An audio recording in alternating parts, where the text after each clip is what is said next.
അപ്പൊ വേഗം വാ, ഇന്നത്തെ ഉച്ചയൂണ് എന്തൊക്കെയാന്ന് കണ്ടിട്ട് വരാം. എന്നത്തെയും പോലെ എല്ലാ ആഴ്ചയും ഞങ്ങളുടെ വീട്ടിൽ ഉണ്ടാവുന്ന ഒരു കറിയാണ് സാമ്പാർ. അതില്ലാണ്ട് ഒരാഴ്ചയും ഞങ്ങളുടെ വീട്ടിൽ കടന്നു പോകത്തില്ല കേട്ടോ. അപ്പൊ അതിന് വേണ്ടിയിട്ടുള്ള കഷ്ണങ്ങൾ എടുത്ത് വെക്കാം കേട്ടോ. ചൊരക്കയുണ്ട്, മത്തങ്ങയുണ്ട്, ഉരുളക്കിഴങ്ങുണ്ട്, പിന്നെ കുറച്ച് വെണ്ടയ്ക്ക, തക്കാളി, സവാള. സാധാരണ ചൊരക്ക ഇടാറില്ല കേട്ടോ. അപ്പൊ ഇതിങ്ങനെ ഇരുന്ന് കേടാവുന്നതുകൊണ്ട് സാമ്പാറിൽ ഇടാന്ന് വിചാരിച്ചെടുത്താട്ടോ. സാമ്പാറിന് വേണ്ടിയിട്ടുള്ള പരിപ്പ് വേവിക്കാൻ വെക്കുവാണേ. ഇപ്രാവശ്യം സൂപ്പർ മാർക്കറ്റിൽ ചെന്നപ്പോൾ എനിക്ക് കട്ടിപ്പെരുങ്കായം കിട്ടിട്ടോ. അപ്പൊ അതും ഇട്ട് കഴിഞ്ഞാൽ നല്ല മണമായിരിക്കും. അപ്പൊ നമ്മുടെ പൊടി എണ്ണേക്കാൾ നല്ലത് കട്ടിപ്പെരുങ്കായം ഇടുന്ന കേട്ടോ. ഈ സാമ്പാറേ നമ്മുടെ നാട്ടിലെ എല്ലാ വീടുകളിലും ആഴ്ചയിൽ ഒരിക്കലെങ്കിലും ഉണ്ടാക്കുമായിരിക്കും അല്ലേ? എന്താ നിങ്ങളുടെ അഭിപ്രായം? എനിക്ക് ഒന്ന് എല്ലാ വീട്ടിലും ഉണ്ടാക്കുമായിരിക്കും. രാവിലെ ഞാൻ കിച്ചണിലോട്ട് വരുന്ന സമയത്ത് തന്നെ അരി കഴുകി അടുപ്പത്തിട്ടില്ലെങ്കിലോ പിന്നെ ഞാൻ മറന്നു കൂട്ടോ. പിന്നെ ഞാൻ കറിയെല്ലാം ഉണ്ടാക്കി പകുതി എത്തുമ്പോൾ ആലോചിക്കുന്നത്, അയ്യോ ഞാൻ അരി ഇട്ടിട്ടില്ലല്ലോ എന്ന്.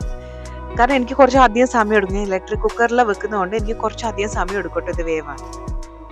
പിന്നെ ഞാൻ വെണ്ടയ്ക്ക മെഴുക്ക് വരട്ടാൻ എല്ലാം അരിഞ്ഞും പെറുക്കി ഇത് അടുപ്പത്ത് കയറ്റിയിട്ടുണ്ട് കേട്ടോ.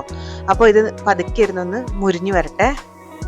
കുറച്ച് ശീലാവും അതിലേക്ക് അരച്ചു പറ്റി വറുക്കാൻ വെട്ടി ഫ്രിഡ്ജിൽ വെച്ചിട്ടുണ്ടായിരുന്നേ. അപ്പൊ നമുക്ക് അതൊന്ന് വറുത്തെടുക്കാം കേട്ടോ. നമ്മുടെ നാട്ടിലേക്ക് പോലെ തന്നെ നല്ല അയൽക്കാർ ഇവിടെ കിട്ടുവാണെങ്കിൽ നല്ല രസമായിരിക്കില്ല ഇങ്ങനെ വർത്താനൊക്കെ പറഞ്ഞിരിക്കാൻ വേണ്ടിയിട്ട്.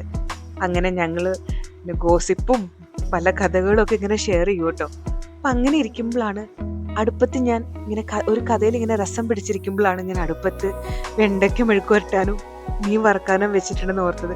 ഞാൻ ഓടി വന്ന് നോക്കിയപ്പോൾ വെണ്ടയ്ക്ക കരിഞ്ഞുപോയി. ഭാഗ്യം കൊണ്ട് മീൻ വറുത്തതിനൊന്നും സംഭവിച്ചില്ല. പിന്നെ മീൻ വറുത്തത് തിരിച്ചും മറിച്ചൊക്കെ ഇട്ട് അത് അടുപ്പത്ത് നിന്ന് എടുത്തട്ടോ.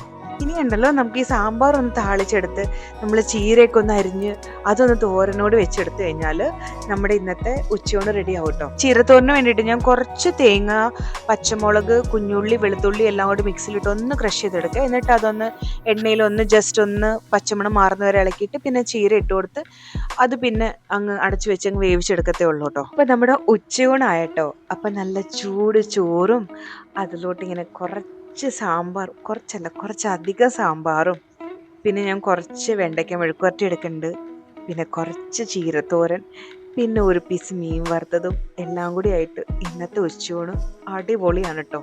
അപ്പോൾ നിങ്ങൾക്ക് എൻ്റെ വീഡിയോ ഇഷ്ടമായെങ്കിൽ ലൈക്ക് ചെയ്യാനും സബ്സ്ക്രൈബ് ചെയ്യാനും മറക്കരുത്. ഇനിയും ഒരു വീഡിയോ ആയിട്ട് വരുന്നവരേക്കും ടാറ്റാ ബൈ ബൈ.